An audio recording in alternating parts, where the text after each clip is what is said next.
Hey everybody, welcome back to the channel, and today we're going to do a fuel filter on my 1993 3000 GT SL. If you guys are curious, the project car has been off the channel for a while, and that's mostly due to the fact that I've been having some issues with it. I'm almost positive I have a vacuum leak, but it literally yesterday we just hit negative 55 degrees, and it's like insane temperatures, so like I'm not going outside messing with it. So I've been driving Myrtle. In my older videos, you've seen Myrtle. That's the engine that I rebuilt. But I've been driving her around. You know, she don't deserve this weather, but she's out here right now. And as soon as the weather starts to clear up, we're going to dive into Maisie. That is the project car. And just want to give you guys an update. This was prior. I took this video prior to the huge weather storm, so that makes a little bit more sense when you guys are watching this. So if you have any questions, guys, I'll see you guys at the end of the video. Thanks for watching. When you start it, you're going to be taking off your battery, obviously. I don't have a washer reservoir. My two nuts, whatever. I don't have one, but you will have one. You'll have to disconnect the motor, and probably will have to empty it and disconnect everything for that. But I don't. Anyway, there are 4 bolts here for the battery tray. Take that out, and then your fuel filter is all the way down here. I'm going to clear all this stuff out and then get to the battery tray is removed. That's your 4 bolts, and then underneath there's your battery tray brace. It's got 2 bolts all the way down here, 1, 2. Take those out, and then this is your fuel filter. There's your access right there. So we got a 19 millimeter right here we're going to crack loose, and then we got a fixed line down here. Really bad view. There you go. A fixed line here that we're going to crack. This is 19 millimeter. We're going to go onto this next.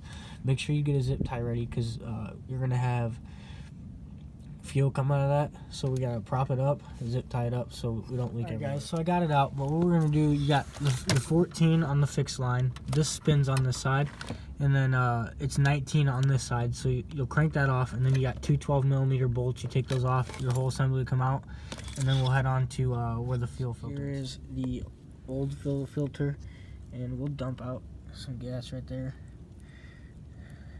to show you guys how dirty it is. You know, it's always a good maintenance thing, you know, if you think you have a bad pump or whatever, just to replace the filter first. They tend to go out faster. But we're going to take off the bracket and the fixed line, and then we're going to transplant onto the new one and then put it back on. So what I had to do is I had to literally flip it upside down so that I can get this off, because the wrench that I have doesn't fit underneath this spiked edge right here. That's the bottom. It's just flipped upside down. So what I'm going to do, I just put the 12 millimeter bolts back in, mounted it back up, and I'm going to take the 19 millimeter socket, take this off, and then take off the 12 millimeters again, put them on, and then put them on with the new one, obviously, and then do the same thing, and turn around, put on the fixed one, fixed nut, and then basically repeat the process. 133,000 miles on my car, so I took a little brush and put on 133K, you know, so when, let's say you sell your car or whatever one day, somebody knows, oh, this was replaced at 133K. But anyway, guys, with your new kit or your new filter, it'll come with new crush washers. They're on here. I already put them on. One on top of the fitting and the bottom. Same thing over here. You'll just put 2 over here, and then you'll do it to the other side of the fuel. Right, so now, let me focus.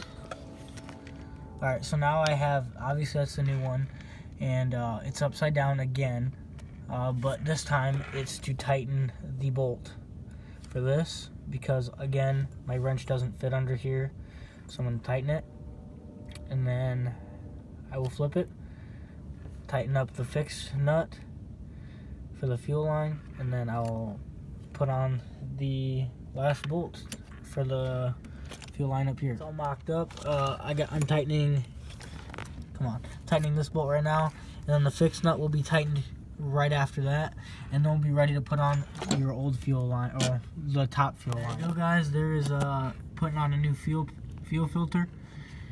Don't forget that there needs to be a crush washer on either side of the fuel line. Do not forget that. You know, you kind of just want to do this as quick as possible, because you are going to be leaking fuel, and fuel everywhere is just not good. So you want to get this done, make sure you know exactly what you're doing, have all your tools ready, and thank you guys. The video is short and sweet today, guys. I hope you guys appreciated it. What the main thing I'm building on my channel is I'm trying to make 3000 GT content, and even though that something like this is very simple, that it gets covered, and you know, you can't really find all these simple stuff on YouTube. So that's what my plan is, and I'm sorry that it took so long for a video. You know, with these temperatures, you know, I just didn't want to work on videos at all. It just had me whatever, guys. So again, I apologize for that. I hope you guys appreciated the videos. I appreciate you guys very much. I'm at like 130 subscribers. Keep hitting that subscribe button, guys, and like the video, share the video. You already know all that good stuff, guys. Thanks for watching. Have a great day.